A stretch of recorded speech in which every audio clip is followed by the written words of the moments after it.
Let me introduce Sanjay Modgil, who is lecturer at King's College London. He works in the Agents and Intelligent Systems group. He's going to talk about argumentation-based models of agent reasoning and communication. Thank you, Gabor. Thank you all for coming on this afternoon, gloriously sunny afternoon after lunch. And also I'd like to thank Essence for inviting me to this wonderful location. The last time I was in such a beautiful setting was at a conference in Hawaii, where the conference hotel was on the beach. And there were people actually coming in with seaweed hanging out of their pockets and seawater dripping from their shorts as they attended the talk. So I'm glad to see that all of you are suitably dressed and not in swimwear.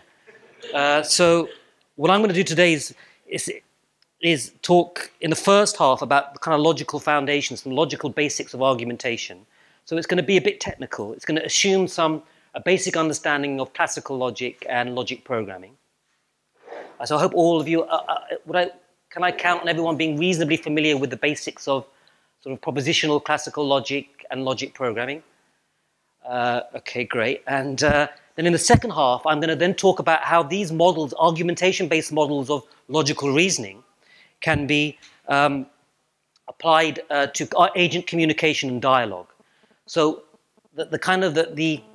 I think the stuff that might be more relevant to you as such will be in the second half, but I think it's important to understand the connection, the relationship between these models of dialogue and communication and the relationship between these models and the logic-based models of argumentation. So bear with me as I take you through some technical stuff and make you do me some technical work when I present these logical-based models of argumentation. So as I said, the first half will be logic, argumentation, and reasoning. And then the second half will be argumentation-based dialogue. I've got a lot of slides, so it may well be that I skip some slides and sort of leave some areas, depending on how we get along together in terms of the technical stuff.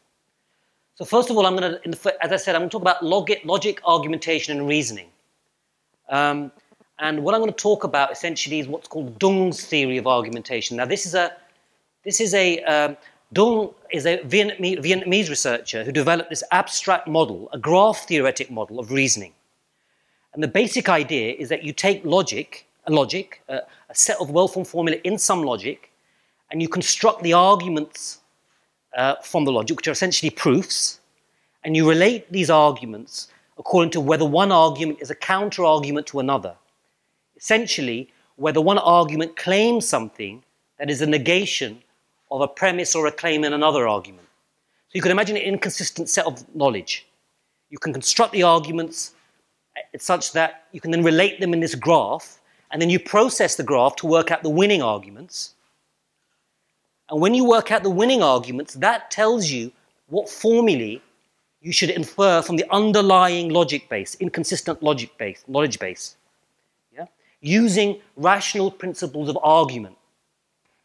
So let me start off by introducing you to Dung's theory of argumentation. So as I said, I'm going to go straight into some technical stuff here. Okay, so the idea is that a Dung graph, a Dung argumentation framework, is just a tuple consisting of arguments and a binary relation, the attack relation, between these arguments. So these arguments are essentially just nodes in a graph.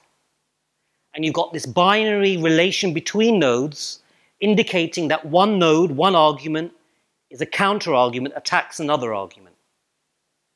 So as I sort of just said, given a logic L, you can define what constitutes an argument, what constitutes whether one argument attacks another, so that given a set of well-formed formula delta in that logic L, you can construct all the arguments and relate them as to whether one attacks the other.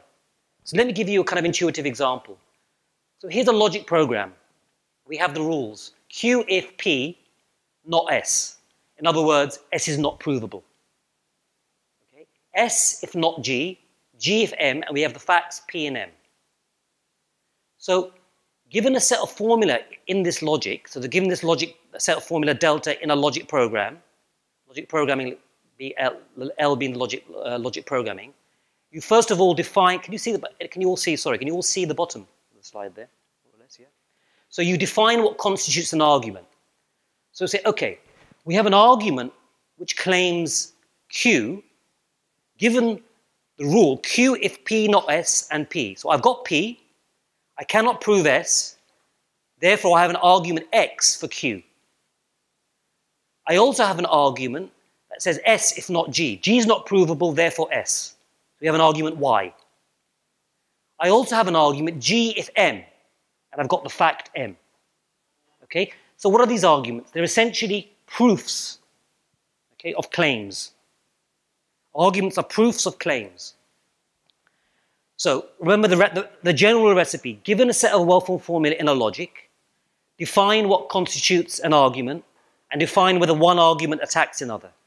I've given you an intuitive example of how you can construct the arguments from a logic program. Now let's see the attacks. Okay, what constitutes an attack? So we have the argument X, which says, claim Q given that I've got the rule P, S is not provable, and I've got the fact P. The argument Y, which claims S, attacks Y attacks X because Y claims something, S, which the other argument assumes is not provable. That's very intuitive, yeah? The argument X says, well, I can show Q if S is not provable. The argument Y says, oh, I have a proof. I have an argument for S, so it attacks X. Okay, is that fairly clear? Okay, we then have another argument, Z, which claims G. Y, the argument Y assumes G is not provable. So therefore, Z attacks Y. Okay, hopefully fairly clear so far. Okay, so set of formula, define the arguments, define the attacks, now organize them into a Dung graph, a directed graph. And there we have it. Okay, Z attacks Y, attacks X. At this stage, at the argument graph level, we're not interested in the internal, right, the contents of the arguments. We just are looking at it as a directed graph. So now, given you can have, okay, so now you can imagine quite complex graphs, right, with lots of attacks and sometimes cycles in the attack relation. I'll give you an example in a minute. And so you've constructed your arguments and attacks from a set of formula. You construct the Dung graph, and now what we're interested in is trying to evaluate which of the arguments in this graph are justified, which are the winning arguments, based purely on the topology of the graph, yeah? Based purely on the attack relations between these nodes, between these arguments. So let's see now how we can evaluate the justified arguments. And it's a very simple principle. Think about it in terms of me having a discussion or a debate with one of you, with say Alan, and I've got a set of arguments S, and I put X forward. By the way, as I describe these technical details, I'll try to relate them to everyday discourse, debate, and dialogue, so you can start to see the relationship between the two. Okay, so I've got a set of, I first of all say, well, propose an argument X. Alan, my opponent, attacks my argument with Y. Then within my set of arguments, we engage in the dialogue, I want to build a set of arguments that defends my arguments. So in this case, I counterattack Alan's argument Y with Z. Yeah? So again, that's very intuitive, yeah? I can counterattack all the attacks on my arguments to defend X. So Z in this case is said to defend or reinstate X. X is said to be acceptable with respect to the set S. Okay, so a set of arguments, as I engage in the dialogue, in the debate, I build up a set of arguments.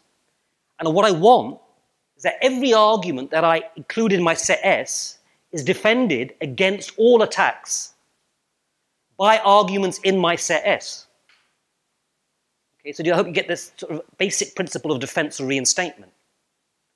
So, now what we can say, well, we start with an argument graph, right? Set of arguments and attacks. We can say some subset S of arguments in that graph. We can say whether it's conflict-free. In other words, no two contained arguments attack each other.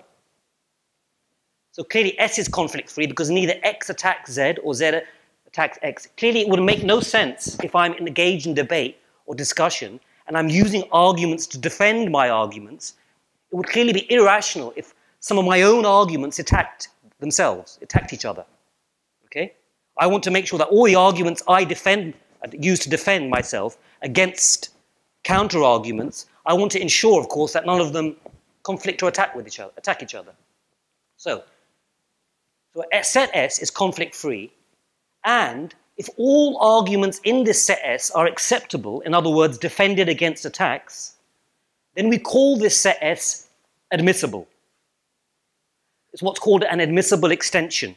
So I've got all my arguments, all my attacks. I can identify the subset S, a number of subsets that are admissible, that are conflict-free, and that defend themselves against all attackers. Okay? Right, so let's look at that logic program example. So we had the argument X, which claimed Q. It was attacked by an argument Y that said, S is provable. You've assumed S is not provable. And then I've defended with an argument Z that says, well, your argument for S assumes G is not provable. My Z claims G. Okay. Now, so given a set S of arguments, an admissible set, we can say that the set S is complete and a complete extension if every argument acceptable every argument that could be defended by it, that could attack all attackers,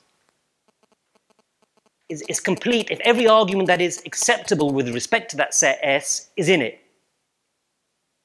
Okay? I'll give you some examples of this in a minute.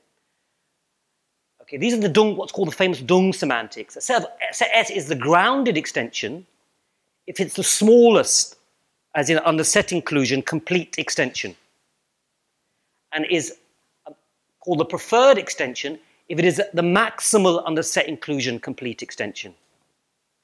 Okay, and I'll give you some examples of this.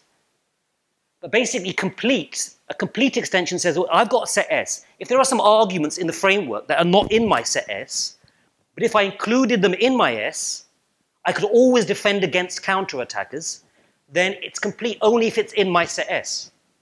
But intuitively, complete means it gathers together all the arguments that could be defended by S. And then the grounded and preferred are just special cases of these complete extensions, the smallest and the largest. There are also many other semantics. I mean, there's so many semantics. These semantics breed like rabbits, basically. And of course, some of these semantics are well justified. Some of them are defined in order for people to be able to publish papers. But I won't go down that route because I'm just being overly cynical. Okay, right. So here's an example.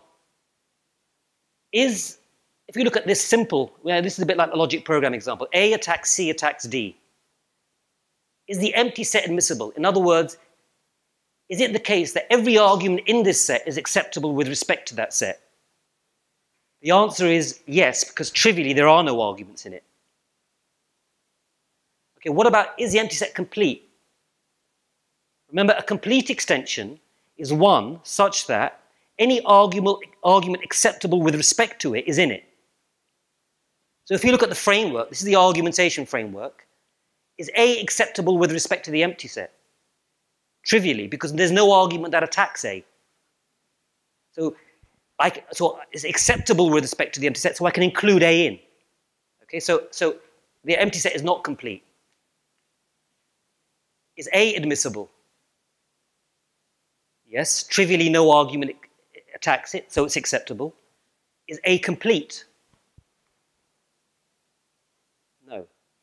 Because D could be, if D is defended by this set, because every attacker, in other words C, is attacked by an argument in this set, so it's not complete. Okay. Is AD admissible? By now I think you should get this. Yeah, AD is admissible because both arguments are acceptable. AD is also complete because there aren't any other arguments in the framework that are acceptable and so could be included in it. Okay? So, what now are the grounded, the smallest complete and preferred, largest complete extensions? Okay? To answer that question, we can see that there is in fact only one complete extension, AD. So it is both the grounded and the preferred extension. Okay. What about this case? The empty set is admissible, trivially. The empty set is complete because A is attacked by C, but there is no argument in the empty set that attacks C. Similarly, C is attacked by A, but there's no argument in the empty set that attacks A. Is AC admissible? Remember, the idea of an admissible set is one that's conflict-free and defends all its contained arguments. AC is not conflict-free, so it can't be admissible. Is A admissible? Okay, it is admissible because arguments can defend themselves. So C attacks A, but A attacks back, right? It's also complete because, trivially, C is not acceptable with respect to the set A. There's no argument in the set that attacks the attacker A. In fact, otherwise it would be conflict-free. So symmetrically, C is admissible and C is complete. Is that fairly clear? Right? So A is admissible because A is attacked by C. There is an argument in that set, A itself, that attacks the attacker C. C is admissible because it attacks its attacker A. Okay? Looking a bit puzzled here, but bear with me and I'll give you some intuition about this later on. So what are the grounded and preferred extensions? Okay. Look at the complete extensions. The empty set is complete. The set containing A is complete. And the set containing C is complete. So the smallest complete extension, the empty set, is the grounded. The largest complete extensions, the two preferred extensions, are A and C. Now, intuitively, the grounded extension puts more of a burden on proof on the defender of the arguments because it insists, effectively, that you can't defend yourself. You see that, right? So A is not a grounded extension because A is used to defend itself against attackers of itself. C attacks A attacks back. Whereas the preferred extension lowers the burden of proof. You can use arguments that have been attacked, you can use them to defend themselves. Now notice also we split into two preferred extensions, one containing A, one containing C, corresponding to the dilemma faced with when you have these arguments. Either I can say A is justified or I can say C is justified. The grounded extension says, look, given this dilemma, I'm going to remain skeptical. Nothing is a justified argument. The grounded extension is the empty set. Okay? Now, what are the preferred, this is the last example. You'll be happy to know. What are the preferred and grounded extensions of this argument framework? Let's have a look. Okay. AD and BD are preferred extensions. A is attacked by B, and A defends itself. Yeah? D is attacked by C, but A attacks C. Similarly, BD are preferred extensions. Okay, B is attacked by A, but B defends itself. D is attacked by C, B defends D by attacking C. The empty set is the grounded extension. Now, intuitively, what's going on here? Because in both these cases, one of the arguments defends itself against attacks.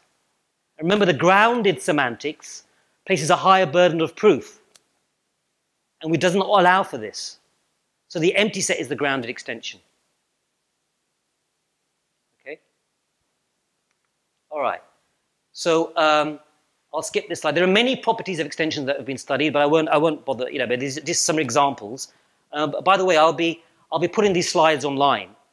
So some of the references and some of the kind of more subtle points that I might skip over. You're free to consult. These slides. I can put them on my website, or if there's an Essence place, right, location to upload the slides, I'll do that. Okay. So there are many properties that have been studied, and this has also kind of generated a huge area of research and study into different semantics or extensions for these frameworks. But what I want to now talk a little bit about is, okay, we've got these extensions. So now we can establish the status of the arguments in the framework. So we can say that given an argument framework, an argument X is skeptically justified under a semantics E, by which I mean preferred or grounded or whatever, if and only if X is in every extension under that semantics. Whereas an argument is credulously justified if it's in at least one extension under the semantics. Let's have a look at the example. Remember, we had two, for this framework, we had two extensions, one containing AD, one containing BD. They're preferred. D is in both extensions. So D is skeptically justified. The empty set is a grounded extension, so there is no argument skeptically justified under the grounded semantics. So here's now where you're seeing the difference. If you look at this framework here, you see D is attacked by C. Now, C is defended by A. So, okay, supposing I accept A. Let's say, okay, I'm going to go for A, then I can defend my D. On the other hand, if I go for B in the dilemma, I can still defend D. So D ends up being a skeptically justified argument. Whichever I choose, A or B, I'll end up defending my D against C's attack. Okay?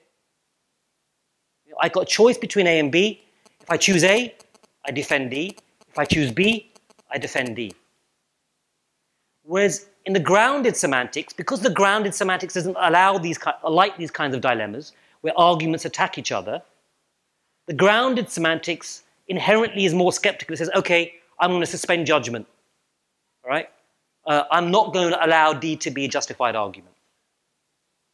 So what I'm illustrating with this framework is there are tangible differences between the semantics that you use, the extensions you study under which semantics. And this illustrates that kind of difference. And often these are related to burden of proof. So legal scholars or people working in AI and law have equated the preferred semantics with civil proceedings in civil law. In civil law, there's a lower burden of proof on the prosecution to establish the guilt of the defendant.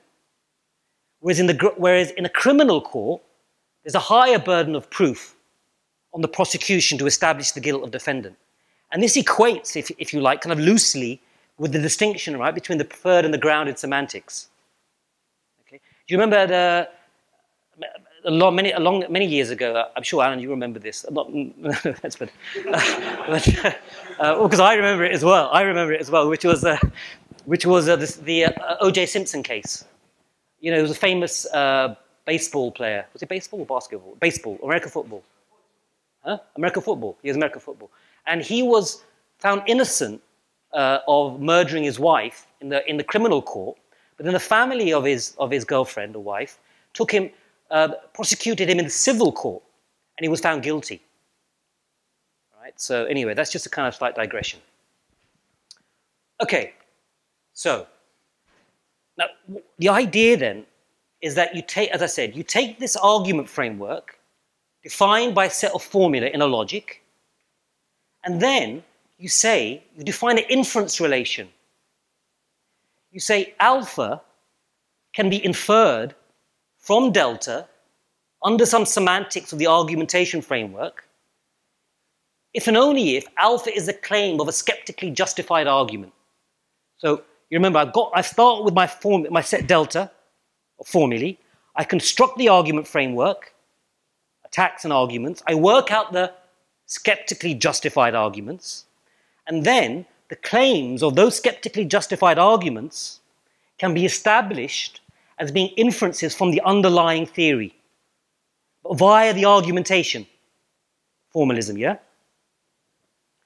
And it's been shown that a number of existing non-monotonic logics, in other words, logics developed to kind of model common sense reasoning or reasoning in the presence of uncertainty and conflict, a number of these logics they have their own proof theories and inference relations, yeah, just like logic programming or default logic or whatever. They have their separate own proof theory, and you churn the theorem prover, and you find the inferences. But you can also define the inferences via argumentation, by building the arguments, working out the justified arguments. And you can show correspondences between what is determined as an inference via the argumentation and what is an inference via given the underlying proof theory of the logic. So, for example, just forget the argumentation, there's what's called the well-founded semantics for logic programming. So alpha is an inference from a logic program delta under the well-founded semantics with logic program's own proof theory, if and only if alpha is an inference from delta under the grounded semantics in the argumentation formalism. So you've got this nice soundness and completeness.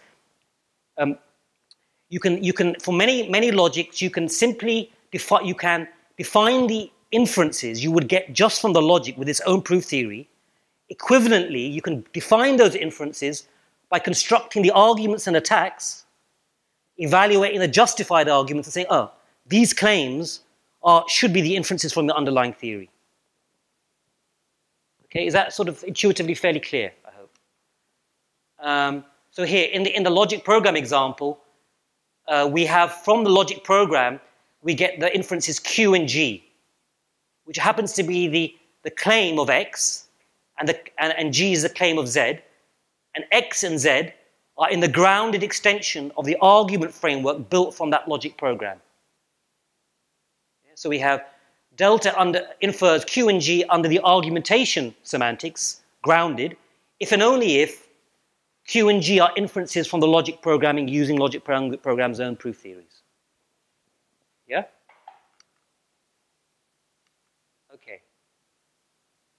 Now, one of the reasons, I'm sort of, again, a slight digression here, is that one of the reasons why I particularly am a kind of like a fan of argumentation is that I think it represents a nice alternative to standard model theoretic accounts, to standard model theory. So typically in logic, you have a proof theory and you have a model theory, and you want to show that alpha is an inference in the proof theory if and only if alpha is true in some model. Okay? I mean, philosophically, one could sort of draw an analogy with the age-old philosophical problem of how do I know that what I reason rationally via my reasoning to be true is actually true in the real world. The real world is the model theory. My reasoning is my proof theory. And the age-old philosophical problem of how does one establish that what one reasons about being true is true in the real world. Okay? Now, my view is that standard model theory, or from a philosophical point of view, of course, if I reason about the truth of something, and I hope that what I reason about corresponds to what is true in the world, any such description of the world, how do we come up with such a description without using our reasoning? We can't escape our kind of, any model of the real world, any objective picture of the world cannot really be objective because any such picture must be given by us. Argumentation provides, I would suggest, an alternative, and it goes well back to Lawrence and people who worked on dialectical proof theories and dialectics. Basically, the argumentation approach could be said to provide an alternative semantics, a dialectical semantics, in the following sense. I know that alpha is true to the extent that all attempts to prove otherwise fail. I've taken on board all arguments and found all counter-arguments. So I know alpha is true to the extent that I can justifiably argue against all possible counter-arguments.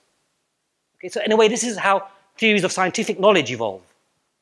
Okay? I mean, theories of scientific theories evolve through this process of refutation, and the more refutation, this is kind of the Popperian kind of idea that, as long as they withstand counterexamples and counter-arguments, to that extent, one can say that they are true. One is getting close to the truth of the matter. Okay?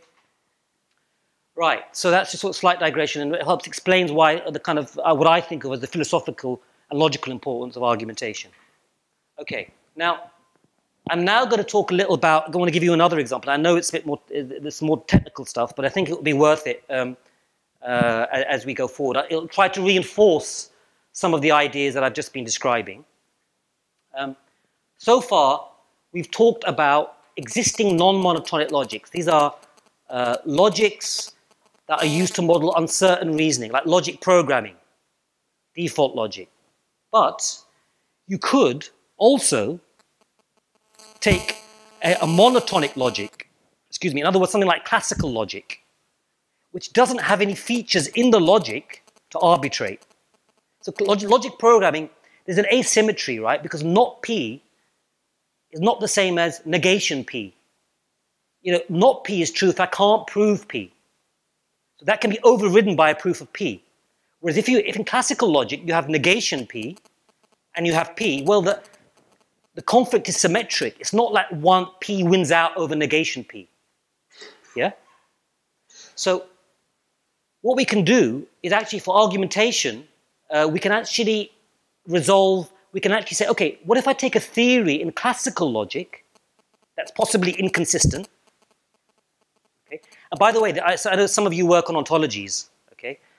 So when I'm talking about classical logic, let's look at, you could just try to sort of think about it as, well, a subset of first order logic, right? Which is what essentially description logics are, tractable subsets of first order logic. So hopefully when I describe this, you might be able to see how you could apply argumentation to conflict resolution over an inconsistent ontology. Okay, so that might help you to sort of relate it perhaps to your work on ontologies for those who work in ontologies. Okay, so let's supposing we have a set delta. I mean, this is why I want to present another example of a logical instantiation of argument frameworks, because I think it might be relevant, from an ontological perspective, ontology point of view. So a classical logic, given a set delta of possibly inconsistent propositional classical well-formed formulae, an argument is a pair, gamma alpha, where gamma is a subset of delta, and alpha classically follows from gamma. In other words, gamma are the premises that you use to get alpha, classically, using the classical consequence relation. Gamma is consistent, so your premises of your argument must be consistent. And no proper subset of gamma entails alpha, which means you don't start, in your premises, you don't start including irrelevant premises. Okay? Then, an argument gamma alpha attacks an argument sigma beta if the claim alpha of the first is equivalent to the negation of a premise in sigma. So what does that mean? If I've constructed an argument that says from the premises gamma, I can conclude alpha, and my alpha is a negation of one of the premises in your argument, then my argument attacks your argument. Okay? Fairly straightforward. So now let's just spend a bit of time looking at this example. So let's say we have the inconsistent set of classical formulae P, Q, P implies not Q. And let's look at the arguments. We have an argument for P implies not Q, given the premise P. It's a trivial argument. It justifies itself. P implies not Q.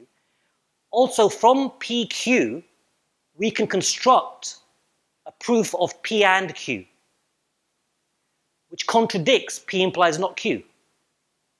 So this claim, or this argument, P and Q, is the negation of this premise. So this argument for P and Q attacks this argument. Okay? Let's get you to process that. If you look at this argument here, we have from Q and P implies not Q, by modus tollens reasoning, we get not P. We have a proof of not P. This attacks the argument P, which makes use of the premise P. Yeah? And similarly here, P implies not Q attacks the argument for Q. these three arguments symmetrically attack. So this argument concludes P and Q. This argument has a premise P implies not Q, attacks. This argument concludes not P. This argument has a premise P, attacks back. And I won't go through these examples, but this is essentially, we get similarly symmetric attacks here. By the way, do you think there might be another reason why, is there another way to define attacks that you think might be missing from this? So I've talked about one argument attacking another if one argument claims something that contradicts a premise in the other argument. But perhaps you could argue, well, why not have one argument attack another if their claims conflict? Yeah? So you might expect that this argument attacks this argument because this claim is a negation of this claim, and vice versa. Or these two arguments, but one claims not P, one claims P. So why shouldn't this argument for P attack this argument claiming not P? I'm defining attacks only from claims to premises, not from claim to claim. Okay, let's put that aside for the moment. I'll come and later on, toward the end of this first half, I'll explain why we don't want to do that. Okay, but I mean, it's kind of intuitively you might expect that would be the case. Okay, now what we do then? So given this framework, I'm not going to go through the details in terms of how you evaluate these, but let's look at the preferred extensions. So we've got this argument framework. You remember a preferred extension is a maximal complete extension. It's a set of arguments, a subset of all these arguments that defends themselves against attacks and is as large as possible. Okay, so there's one preferred extension. And one preferred extension is one containing the argument for Q, not P. P implies not Q. Okay, I'll leave it to you in your own time to work out how you evaluate those as preferred extensions. Okay, okay. I mean, this argument is defended by this argument. This argument defends itself against its attackers. Yeah? And this argument is also defended by this argument and this argument. So Q is defended by this argument and this argument. So let's look at some other preferred extensions. We have a preferred extension containing the argument for P, for Q, and for P and Q. And we have a third preferred extension containing the argument for P, not Q, and P implies not Q. Now, fortunately, we basically have three preferred, and they're also stable, but that's besides the point, three preferred extensions of this framework. And if you notice, they all correspond to the maximal consistent subsets of the underlying knowledge base. We have an extension with arguments for P, Q, but not one for P implies not Q. We have an extension with arguments for Q, P implies not Q, but not Q. Right? No argument is in every extension. If we look at the three preferred extensions, they each contain different arguments corresponding to the maximal consistent subsets of the underlying delta from which I constructed my arguments and attacks. Okay?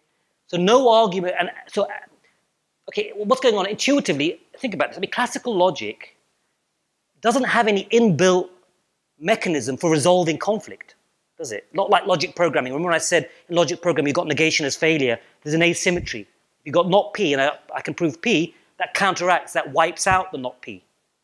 But in classical logic, there isn't any mechanism in the logic to resolve the conflicts. So I guess this is what you would expect. I mean, how can argumentation resolve the issue without any other kind of mechanism?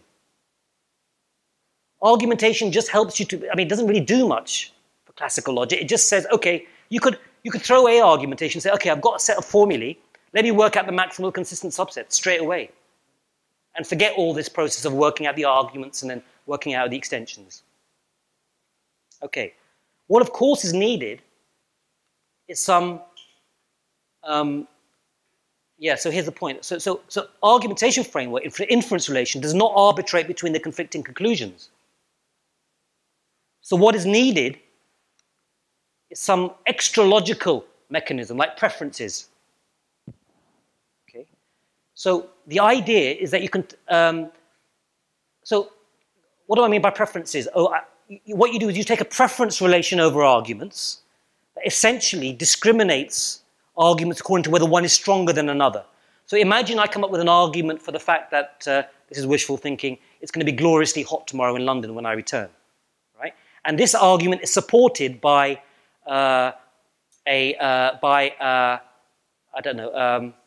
this argument, the premise for this argument is that my eternally optimistic friend Peter told me that it's going to be gloriously hot tomorrow.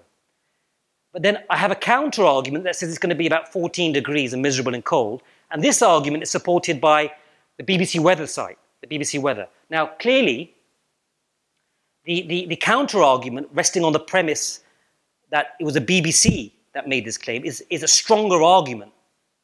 Okay? So, let's imagine there's an argument that claiming it's going to be cold based upon the BBC, and I counter-argue, or I attack by saying, I have a counter-argument based upon the premise that Peter told me it's going to be gloriously hot. This counter-argument the attack should not succeed because the attacked argument is stronger. Yeah? Intuitively, the attacked argument is preferred to the attacking argument, so the attack fails. So the idea is, you take an argument framework, you have a preference relation over the arguments, okay, a partial ordering, and then you say that if X attacks Y, but Y is not preferred to X, then, if X attacks Y, and Y is stronger, preferred to X, then the attack by X fails to succeed. Yeah? So what you do is you take your preference relation and you say, you knock out the attacks that fail based upon this preference relation between any two attacking arguments. Is that fairly kind of intuitive? Okay. So now let's look at our classical logic example. If we have that the argument for P is preferred to this argument for not P, and the argument for Q is preferred to this argument for not Q. So what if there are two arguments that attack one, but these two have less preference? And they both get wiped out as attacks. Okay. Yeah. Now, so let's say we have the argument for P is stronger than the argument for not P. The argument for Q is stronger than the argument for not Q. Okay? So you remove the attacks, yeah? Now, there is one single preferred extension. Extension containing P, argument for P, the extension containing the argument for P and Q, and the extension containing the argument for Q. So in other words, of course, the preferences, as you would kind of expect, help you to arbitrate between these maximal consistent subsets. Right? They help you to kind of resolve the conflict in the underlying theory. All right, so that's why I wanted to introduce you to preferences there. Okay. I'm going to skip this. Basically, because I think we're running, this is basically what I wanted to show was there's a non-monotonic logic called preferred subtheories, and we can also give an argumentation, just like with logic programming. Brefferker's preferred subtheories uses classical logic and orderings over formulae to work out how to resolve conflicts in the non-monotonic logic. We can get an equivalent inference relation by using argumentation. Okay, but I'm not going to go into the details of that. I thought I probably wouldn't have time to do this. Okay, but as I said, you can look at the slides and you can see how that works. Okay. Okay, so here now, here's some references you might like to look at which give you more some more on abstract argumentation. Other works have used argumentation, not just, I mean, so far I've talked about I've implicitly talked about epistemic argumentation, which is arguing about the truth of the matter, what is true. But there are many works that, including works by Bench Capon and Amgu and Prad, that use the arguments of what you might mix epistemic with practical arguments, so that the arguments are for decision options, for actions. Okay, and you can instantiate the argument frameworks with proofs for what is the case and rationales supporting why one should take a particular course of action. You can work out the justified arguments, and in so doing, you can determine, using rational principles of argumentation, what is an appropriate course of action. And of course, you can incorporate criteria in these frameworks, different kinds of utilitarian criteria, etc. Okay? A bit of sort of another work that you might be interested in is something that I worked on a few years ago, where I said, well, look, these preferences, okay, they're just given. But what if, surely it may well be you have an argument for one preference and an argument for another preference. Okay? And then you have conflicting arguments, and then you have meta-arguments which have to then resolve conflicts between preference orderings that you apply to other arguments. So another example is, imagine you have two conflicting weather forecasts. One from CNN, one from BBC. One says sunny, one says rain. They attack each other. I can then argue that the CNN is more reliable, let's say, than the BBC. Okay? And then, on the other hand, someone might counter-argue, say, no, the BBC is more reliable than the CNN because statistically it's shown to be the case.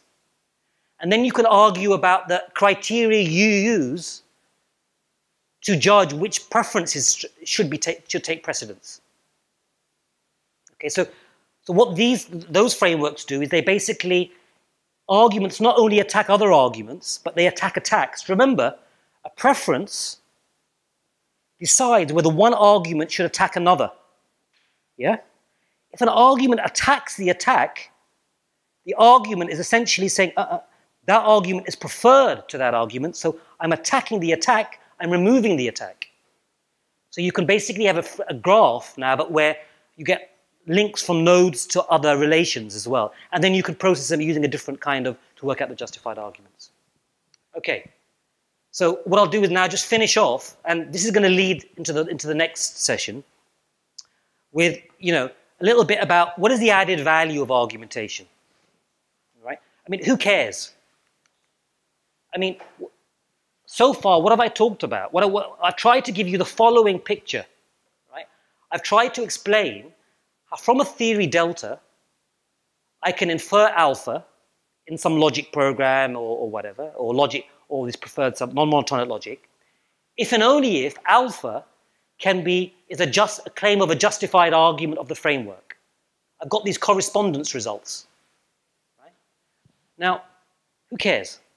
I mean, I've just given you a kind of argumentative characterization of an inference relation that already exists. So why should we care? Why should we bother? Other than, of course, the fact that we can write lots of great papers and then we can advance our careers, etc., and go to Hawaii. How can we, for paid, how can we sit on the beach and do surfing? Sorry, I'm just kidding. Anyway, how can we justify, what is the added value? What extra are we gaining from giving these argumentative characterizations of these inference relations? What's the added value? And I think hopefully this will lead into the second part of the tutorial, where I'll talk about dialogue and communication. Imagine now that we don't have a pre-existing delta set of formulae and an argument framework, but rather we have two agents, human or let's say logic programming agents, and they have their own programs. Now we can think of argumentation as allowing for distributed non-monotonic reasoning or distributed reasoning. Agent 1 can construct an argument X from its own logic program for Q. Q if P not S, P. Yeah?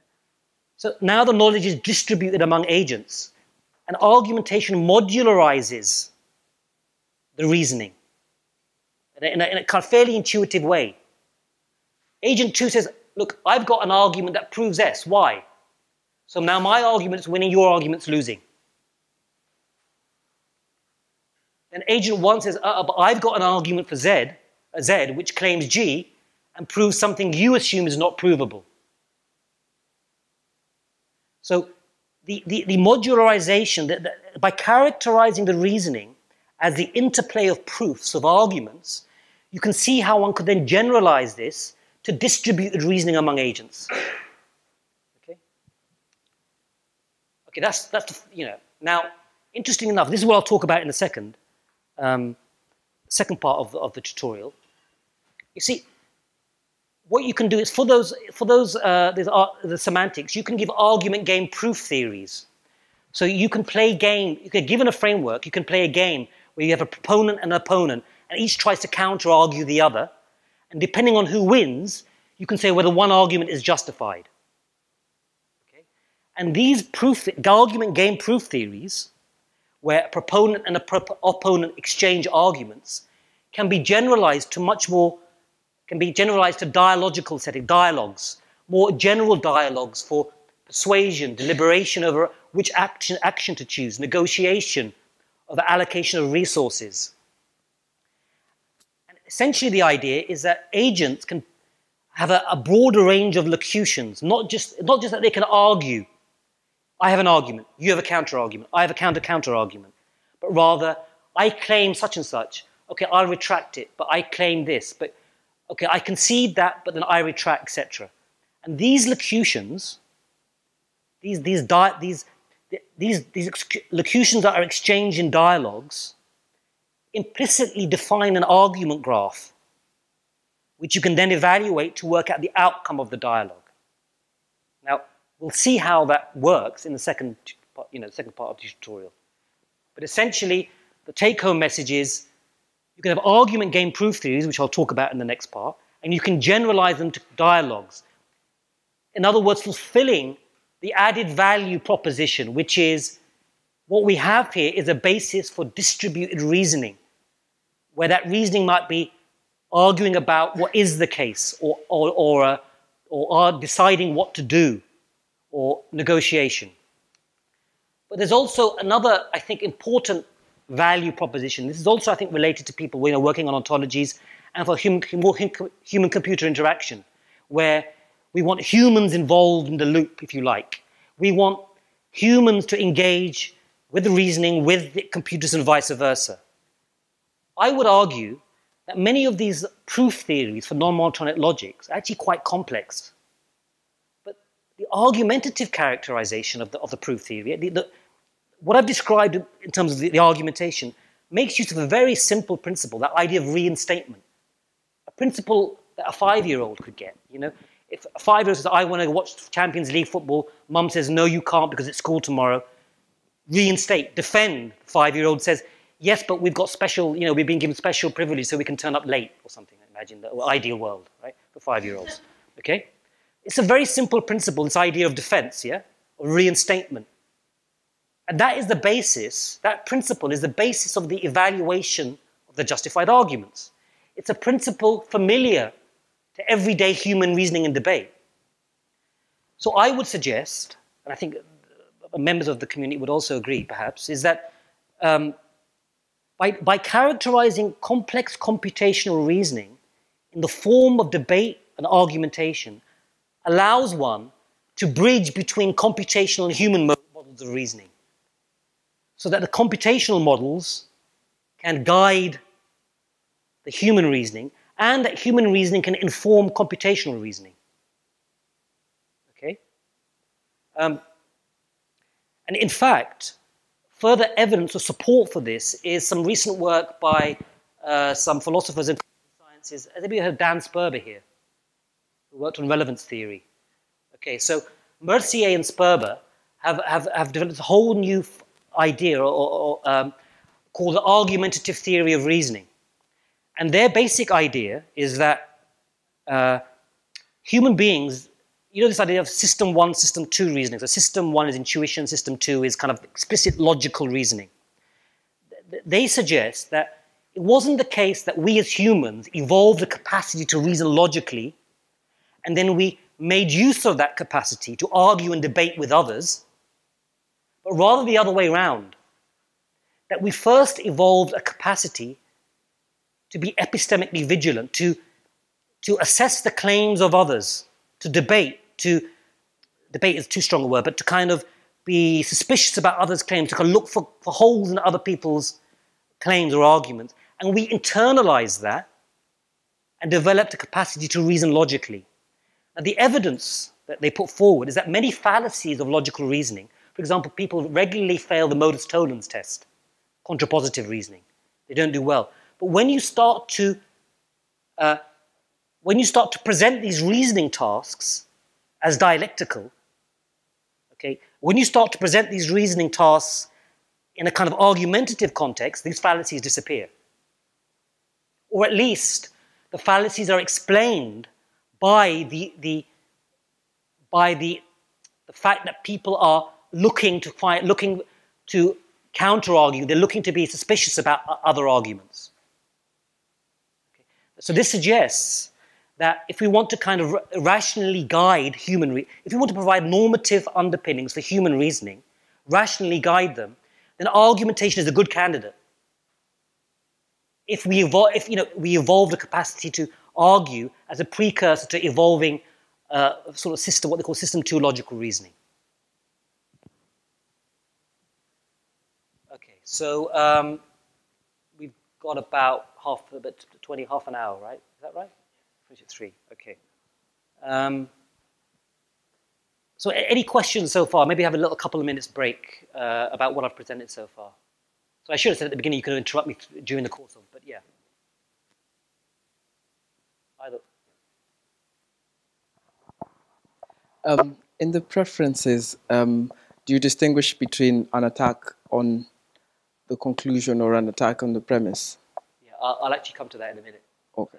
Sorry.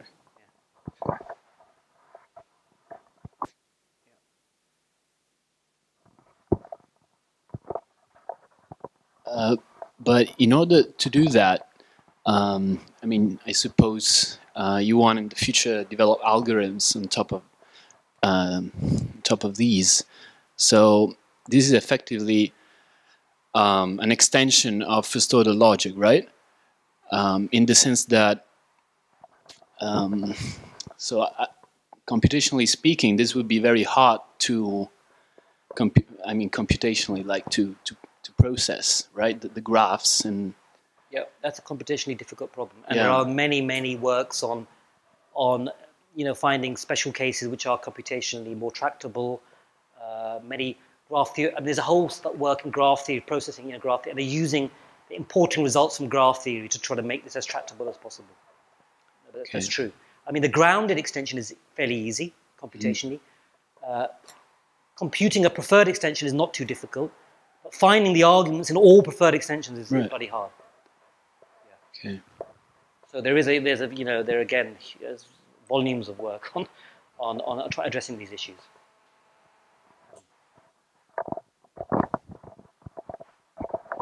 Thanks. Can you go back a slide? I think it was just one slide. Yes, that's the one. So it struck me while you were talking that there was maybe a possibility for interaction of what I was talking about yesterday, reformation, with this. It gives an overall framework within which one can reason about which arguments you want to declare as faulty and break. So, for instance, if you want to stop the attack of Z on Y because you want Y to defeat X, you could say, well, that involves a unification of G and G between Z and Y. And one of the repairs to, if you wanted to block that unification, one of the repairs would be to distinguish those two G's apart and say, well, actually, these are not the same G. Maybe it's two different people with the same name or whatever. And then, so that this provides a framework for deciding which of these arguments you might want to break. So, I mean, you could break the argument between Y and X, for instance, in a similar way and say, well, these are two different S's. Or you could break Z itself by saying, well, these are two different M's. So the distinction between the two different S's is we need to kind of find how that could be analogously understood in terms of preferences. Or it's a different way. I was thinking in terms of preferences, but I was thinking in terms of this is a faulty representation of the world. The reason that this attack occurs is because your model is not accurate, and actually you're talking about two different things here using the same terminology. And so it was just a thought about how. Maybe we could talk about that. Yeah, we can talk more about Thanks. Thank you. Okay, so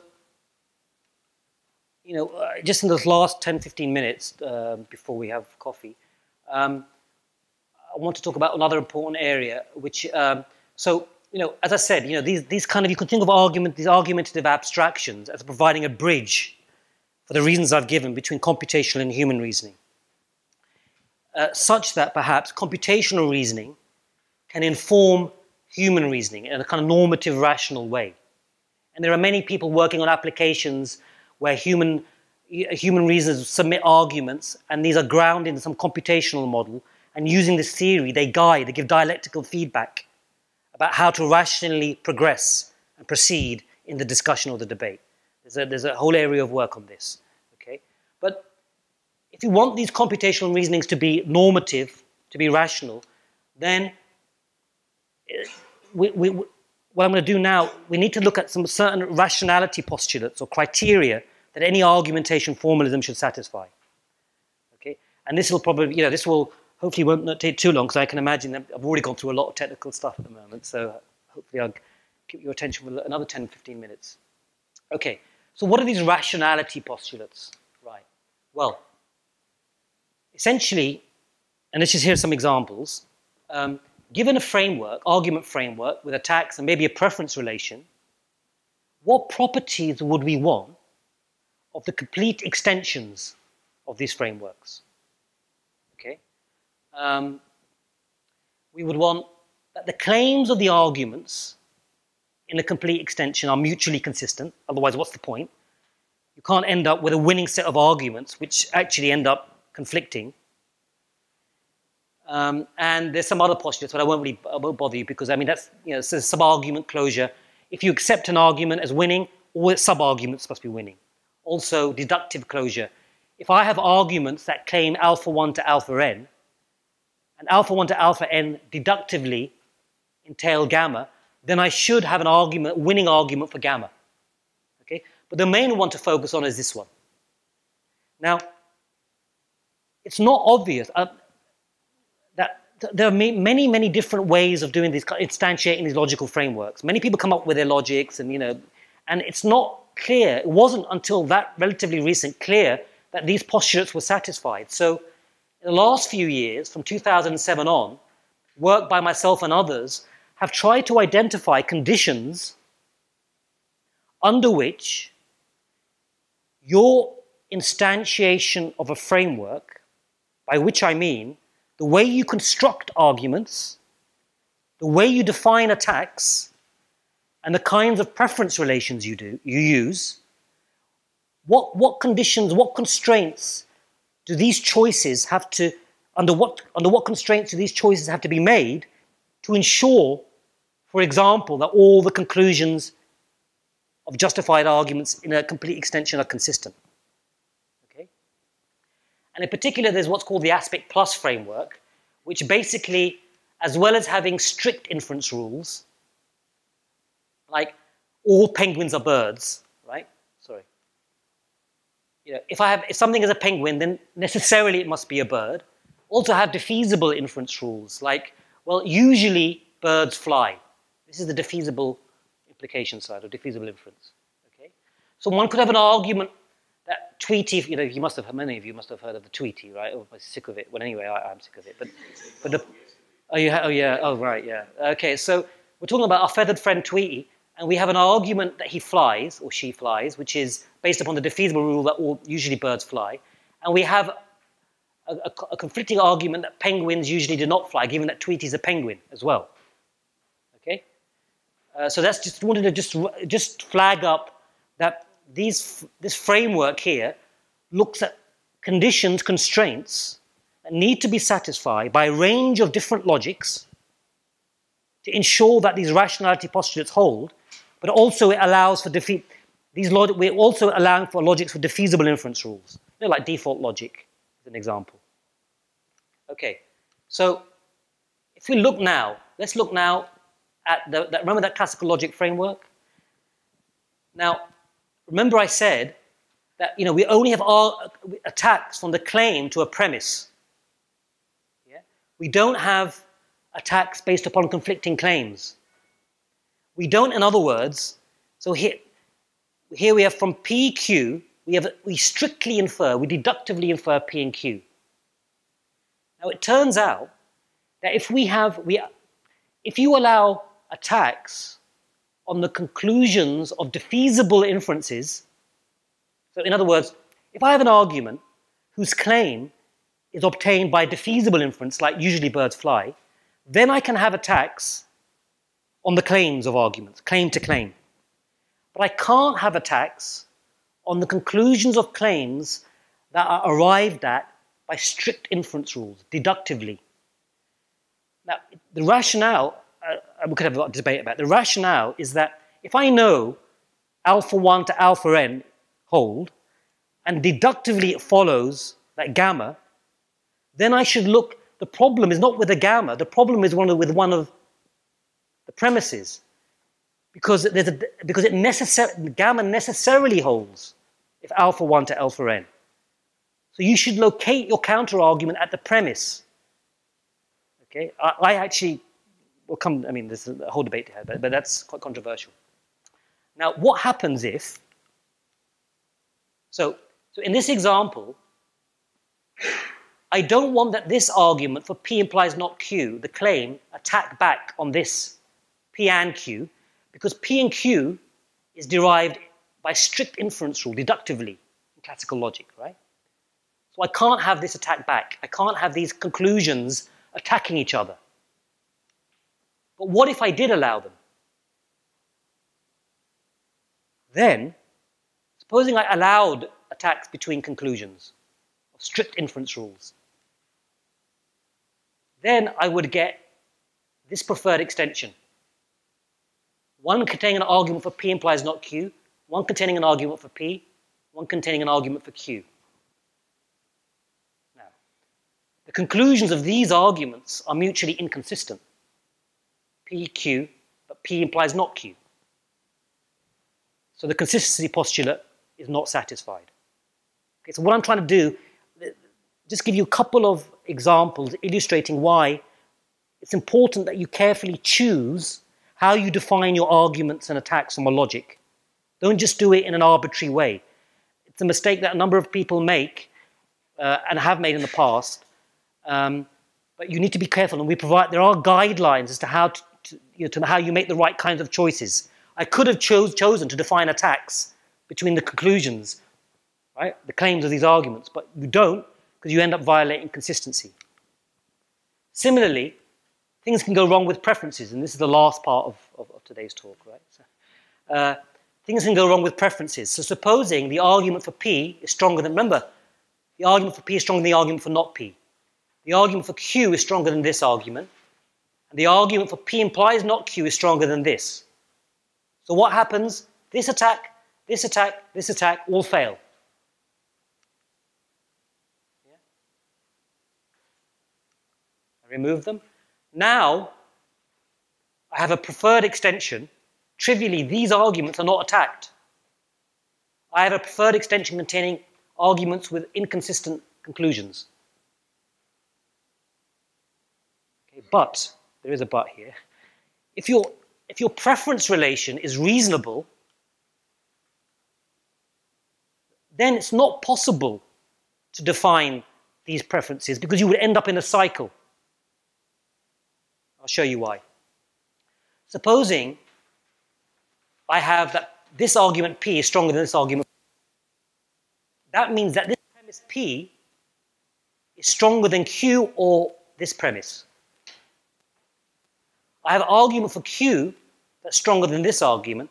So this premise Q is stronger than this premise P. P implies not Q, or one of these two premises.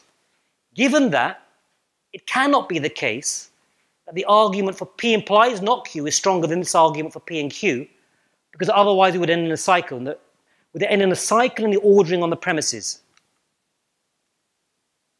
So look, see, if this argument for P is stronger than this argument, it means P is stronger than Q, or P implies not Q. Imagine P is stronger than Q. We've got P stronger than Q.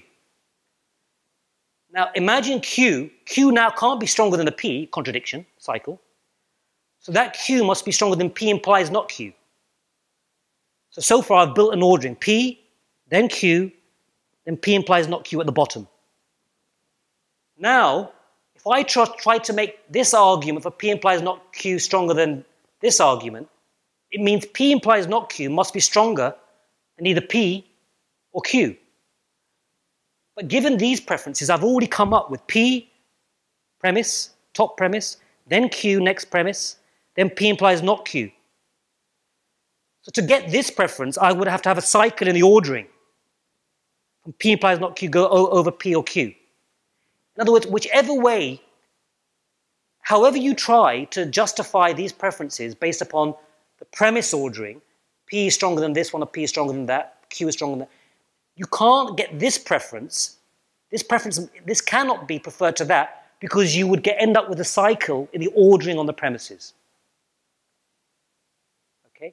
So what that's demonstrating is that there are conditions like acyclic, in this case where preferences are decided based upon orderings on the underlying premises. There are conditions where you can show that the preference ordering, if it satisfies some reasonable properties, you can ensure that consistency is preserved, because I can't get that case. I cannot have this case, because this attack must succeed given these attacks do not succeed. So I can't get an inconsistent extension. I must have that case, and I get consistency back. I now have a single preferred extension containing P, Q, and the argument for P and Q. I've glossed over many examples, right? But the take-home message is that the aspect framework is a sort of general framework in which you can take your own logic. I mean, it might be that you're working with on a kind of ontologies or whatever, and you can identify conditions under which you can use argumentation, which can allow you to integrate human reasoning debate and decision-making, of, say, over inconsistencies in the ontology in such a way that you don't violate rationality postulates.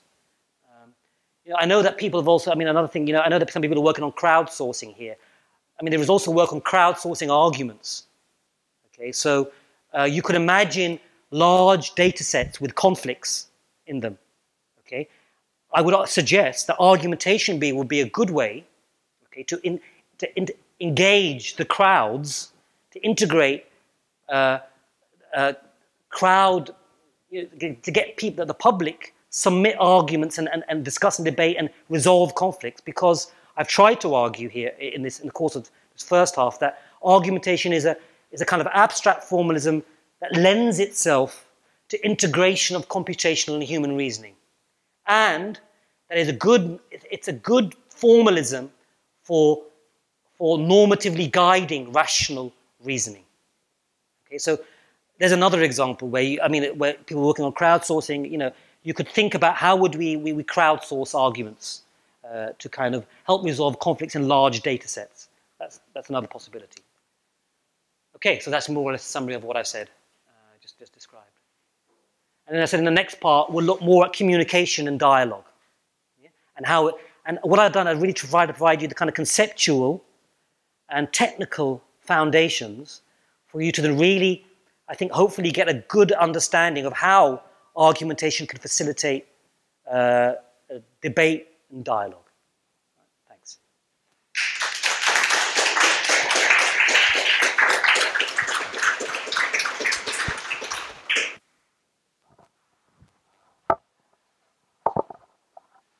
Thanks very much, Sanjay, for this. Questions from the audience? Oh yeah, we do have time for questions. Yeah. Thank you. And the aspect framework can be a way to mediate the inconsistency in a arguments from the crowd, or to achieve kind of rationality by design? It's rationality by design. So essentially, the aspect framework is you see, Dung's framework, right, is a very abstract framework. It's just nodes in a graph. So to talk meaningfully about, for example, the consistency of claims, there aren't any claims. You know, it's just a graph. You can't identify claims of nodes. You've just got a graph formalism. So the idea of the aspect framework will say, look, we want to establish conditions under which rationality of these argumentation formulas is satisfied. You can't do it at the abstract Dung level, which is just a graph, because you can't talk about claims, for example, or sub-arguments. You just got nodes in a directed graph. But also, we don't want to look at specific logics, like logic programming, classical logic, default logic, and identify conditions for this. We want something intermediate in abstraction between the abstract Dung and the concrete logic. We want a framework that sits in between the level of abstraction and the concrete logic, and then this framework allows us to take a number of different logics and instantiate a Dung framework. But we want enough detail in this intermediate framework that we can specify what a claim is, what a defeasible inference rule is, what the notion of conflict. And that's, in some sense, the real goal of the framework. An intermediate level of abstraction that allows us to give guidelines about your particular instantiating logic, which will fit the framework, but such that when you work out the evaluated, justified arguments, you ensure that rationality postulates are preserved. More questions?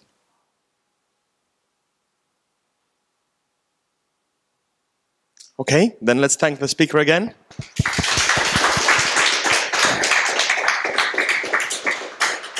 And we'll reconvene after the break for the second part.